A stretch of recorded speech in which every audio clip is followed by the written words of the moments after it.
بسم اللہ الرحمن الرحیم۔ السلام علیکم عزیز طلبہ و طالبات، امید کرتی ہوں کہ آپ لوگ خیریت سے ہوں گے اور اپنے ایگزامس کی تیاریوں میں مصروف ہوں گے۔ تو آج ہم سر سید احمد خان کی اس پہ نثر نگاری پہ تبصرہ کریں گے۔ نثر نگاری پر تبصرہ ہے یہ۔ تو اگر ابھی تک آپ نے چینل کو سبسکرائب نہیں کیا تو جلدی سے جا کر مہر اجالا اکیڈمی کو سبسکرائب کر لیں اور ساتھ میں لگے ہوئے بیل کے آئیکن کو پریس کرنا ہرگز نہ بھولیے گا، تاکہ آپ کو اس طرح کی ویڈیوز وقتاً فوقتاً ملتی رہیں اور آپ اس سے استفادہ کر سکیں اور اپنے دوستوں کے ساتھ بھی شیئر کریں تاکہ وہ بھی اس سے فائدہ اٹھائیں۔ سب سے پہلے ہم ہیڈنگ لگائیں گے عمدہ تمہید کی۔ حالات زندگی، ایک شعر لکھیں گے، علامہ اقبال کا شعر ہے کہ شہادت ہے مغروب و مقصود مومن، نہ مال غنیمت نہ کشور کشائی۔ پھر ہم کی حالات زندگی کے بارے میں لکھیں گے، سر سید 1817 میں دہلی کے ایک نہایت قدیم مہذب اور علمی گھرانے میں پیدا ہوئے۔ والد کا نام میر متقی تھا جو ایک درویش منش بزرگ تھے۔ والدہ خواجہ میر درجہ سے صوفی خاندان سے تعلق رکھتی تھیں۔ لڑکپن اور جوانی میں نہ صرف اس عہد کی فارسی، عربی اور دیگر علوم کو اچھی طرح تعلیم پائی، بلکہ وقت کے نامور عالموں اور ادیبوں کی صحبت سے بھی فیض یاب ہوئے۔ سر سید احمد خان کو جدید اردو نثر کا بانی کہا جاتا ہے۔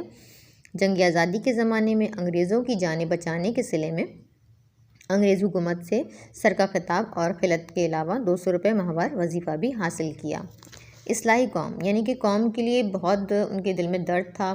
وہ ہمارے مسلمان جو تھے اس ٹائم، تو وہ چاہتے تھے وہ پڑھیں لکھیں اور دیگر علوم حاصل کریں، تو وہ قوم کی اصلاح کرنا چاہتے تھے۔ سر سید احمد خان مسلم قوم کو مغربی علم و فنون سے واقف کرانا چاہتے تھے، اس لیے سن 1862 میں انہوں نے سائنٹیفک سوسائٹی کے نام سے ایک انجمن بنائی۔ اس انجمن کا کام مغربی علم و فنون کا اردو میں ترجمہ کرنا تھا۔ سر سید کی تحریروں میں قومی درد نمایاں ہے۔ انہیں ہندوستانی عوام، خصوصاً اس وقت تو علیحدہ نہیں ہوئے تھے نا، آزاد نہیں ہوئے تھے، تو جو انڈیا یا اس وقت ہندوستان کی جو عوام تھی تو ان مسلمانوں سے بہت محبت تھی۔ وہ ملک کے لوگوں کو ترقی و خوشحالی کی منزل پر گامزن دیکھنا چاہتے تھے، اس لیے انہوں نے اپنی تحریروں کے ذریعے قوم کو اصلاح کی ترکیب بتائی۔ یعنی وہ چاہتے تھے کہ ہماری نوجوان نسل پڑھے لکھے، اچھی تعلیم حاصل کرے اور اس طرح ہماری مسلمانوں کی مدد ہو سکے۔ نمبر 3 اس کی ہیڈنگ لگائیں گے اسلوب بیان۔ آپ کی تحریر جو تھی وہ ہیر رانجھا اور شیریں فرحات کی قصے کہانیوں پر مشتمل ہونے کے بجائے ہمیشہ بامقصد اور انقلابی رہی۔ سر سید نے لمبی تحریروں کے بجائے چھوٹی چھوٹی تحریروں کا استعمال کیا، مضامین کو آسان اور سادہ زبان میں پیش کرتے۔ سر سید کی بات تشبیہات و استعارات سے پاک ہے۔ سر سید کے یہاں ثنائی و بدائع بہت کم ملتے ہیں، مشکل سے مشکل مضمون کو آسان زبان میں پیش کرتے ہیں۔ وہ خود لکھتے ہیں کہ جہاں تک ہم سے ہو سکا سادگی عبارت پر توجہ کی، یعنی ان کی جو آپ پڑھیں گے تحریریں وہ اتنی مشکل نہیں ہیں، آرام سے سمجھ میں آ سکتی ہیں۔ نمبر 4 ہیڈنگ ادبی چاشنی۔ ان کی تحریریں نہایت دلچسپ ہوتی ہیں اور ان کا شیریں اور مٹھاس سے بھرا ہوا لہجہ قاری کو اکتاہٹ سے بچاتا ہے۔ قاری کہتے ہیں پڑھنے والوں کو، اور اہل نظر ان کے مضامین کو گہرائی میں ڈوبتے چلے جاتے ہیں۔ اس کے علاوہ ان کی تحریروں میں مقصدیت کا پہلو نمایاں ہوتا ہے۔ ان کے اسلوب میں خشکی اور بے لطفی نہیں ہے، بلکہ ان کے زبان و بیان میں ایک ادبی چاشنی کی حلاوت موجود رہتی ہے۔ اس طرح قاری پوری دلچسپی کے ساتھ ان کی تحریروں کا مطالعہ کرتا ہے، موضوع کتنا بھی علمی، فکری اور تحقیقی ہو۔ سر سید صاحب اپنے طرز تحریر سے اسے دلچسپ اور پرلطف بنا دیتے ہیں، یعنی ہم پڑھیں گے تو ہم اس میں ڈوب جائیں گے، اس کہانی میں، ان کی تحریر میں۔ پھر ہے قومی مسئلے۔ اب سر سید کی زندگی 3 حیثیت سے ہمارے سامنے آتی ہے۔ 3 حیثیت ہیں کہ وہ مصنف بھی تھے اور مذہبی مسلح بھی اور قومی رہنما بھی تھے، 3 طرح سے۔ جب انہوں نے سرکاری ملازمت کو اپنے مشن کی راہ میں حائل دیکھا، اب ان کا مشن کیا تھا کہ ہندوستان کے مسلمانوں کو وہ آزاد، خود مختار، پڑھا لکھا، انگریزی تعلیم جو نہیں حاصل کر پا رہے تھے، وہ چاہتے تھے ہماری نوجوان نسل انگریزی تعلیم حاصل کرے اور ترقی کرے، تو انہوں نے اس سے کنارہ کشی اختیار کر لی۔ ابطال غلامی پر ایک رسالہ لکھا۔ سر سید احمد خان پہلے شخص تھے جنہوں نے دعویٰ کیا کہ اسلام میں غلامی نہیں، اور اسے ثابت کر کے دکھایا۔ تحقیق اور اجتہاد میں جو جمود ٹھہراؤ پیدا ہو گیا تھا اسے توڑا۔ جمود کہتے ہیں ٹھہر جانا، رک جانا، بہت سے مسائل کی جو الجھنوں کو سلجھایا، غرض اسلام کی وہ بے نظیر خدمت کی جو کسی دوسرے سے نہ بن آئی، یعنی جو دوسرا کوئی اس وقت نہیں کر رہا تھا۔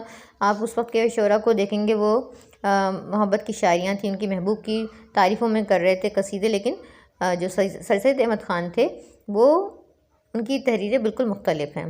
مذہبی خدمات، سر سید احمد خان کی اگر مذہبی خدمات دیکھی جائے تو انہوں نے سر ولیم میور کی کتاب کے جواب لکھنے کی تیاری کی، جس میں اسلام پر رسول اکرم صلی اللہ علیہ وآلہ وسلم کی سیرت پر سخت اعتراض کیے تھے۔ ہندوستان میں کافی سامان میسر نہ آیا جو ان کو ضرورت تھی، تو لندن کا سفر کیا اور وہاں کے کتب خانوں اور دوسرے ذرائع سے کتابیں مہیا کی۔ اس کی تیاری اور طباعت میں مصارف اس قدر بڑھ گئے، یعنی خرچ کافی آیا، تو کتب خانے اور سامان وغیرہ فروخت کرنا پڑا۔ قرض لیا اور 200 سے روپیہ جمع کیا اور شب و روز محنت مشقت اٹھا کر اشیاء ایسا مدلل جواب لکھا کہ مخالف بھی مان گئے۔ جو سر ولیم تھے وہ ہمارے، تو یہ سر ولیم میور تھے، تو وہ اس طرح کا لکھ رہے تھے، ان کی جواب میں انہوں نے اس طرح جواب دیا، ان کو دلیل کے ساتھ بات کری اور ان کو منوایا کہ وہ غلط ہیں۔ نمبر 7 ہیڈنگ ہے بیداری قوم۔ اس بر عظیم کے مسلمانوں میں بڑے بڑے مجاہد، ذی علم و فضل، پاک نفس بزرگ اور مصلح گزرے ہیں، لیکن ان کا دائرۂ عمل 1 یا 2 مہمات تک محدود تھا۔ لیکن سر سید کا میدان عمل قومی زندگی کے تمام شعبوں پر حاوی تھا۔ سر سید نے اپنے رفقا کی مدد سے اردو زبان و ادب کے ذریعے قومی شعور بیدار کرنے کی کامیاب کوشش کی۔ سر سید نے اپنی مضمون نگاری کے ذریعے برصغیر کے روایتی سماج میں طاری جمود کو توڑا اور ایک عظیم ذہنی انقلاب برپا کر دیا۔ سر سید کو علی گڑھ سے بے حد لگاؤ تھا۔ بقول مولانا الطاف حسین حالی کہتے ہیں کہ سر سید کی مثال اس مضطرب شخص کی سی ہے جس کے گھر میں آگ لگی ہو اور وہ اسے بجھانے کے لیے ہمسایوں کو پکاریں۔ ایسی حالت میں خوبصورت جملوں کا ہوش کیسے رہ سکتا ہے؟ یعنی کہ ظاہر ہے ایک مضطرب شخص کیسا ہوتا ہے؟ جس کے گھر میں آگ لگ گئی ہو وہ تو پریشان پھرے گا نا، تو وہ اچھے الفاظ تو نہیں استعمال کر سکتا۔ تو کہیں کہیں پہ ہمیں ان کے جو جملے ہیں وہ اس طرح کے ہیں، لمبے لمبے جملے، لمبے لمبے فقرے ہیں، ان میں کچھ کہیں کہیں خوبصورتی نہیں نظر آئے گی۔ ہیڈنگ نمبر 8 ہے کہ انگریزی کا استعمال۔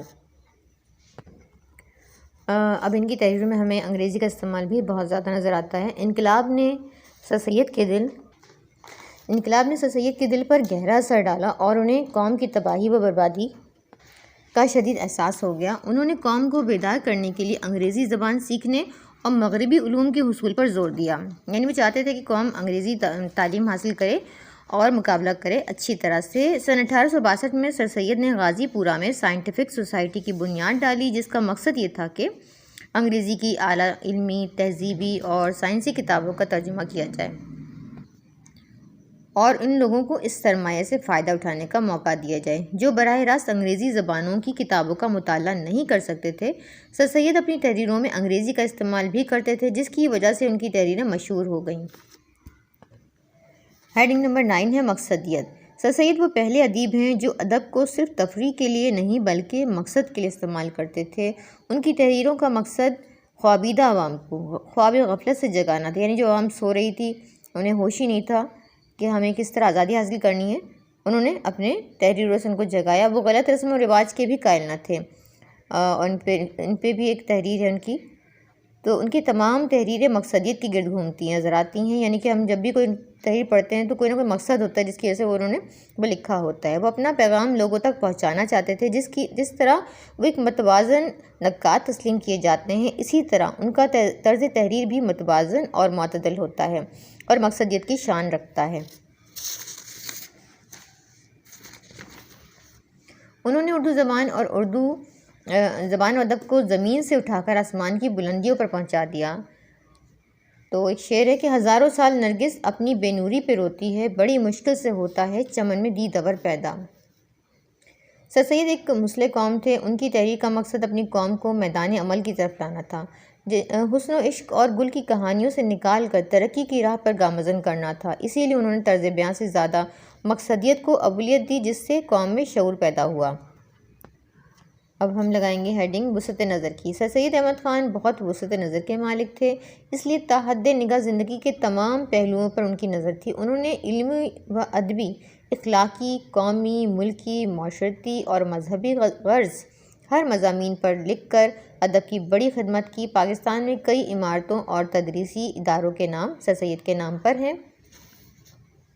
بے ساختگی و برجستگی: سر سید صاحب نے اکثر علمی، فکری اور تنقیدی موضوعات پر قلم اٹھایا ہے اور اس کے لیے انشا پردازی اسلوب تحریر کے بجائے بے ساختہ، سادہ اور برجستہ بات کہنا زیادہ مناسب ہوتا ہے، آسانی سے بات جو سمجھ میں آ جائے۔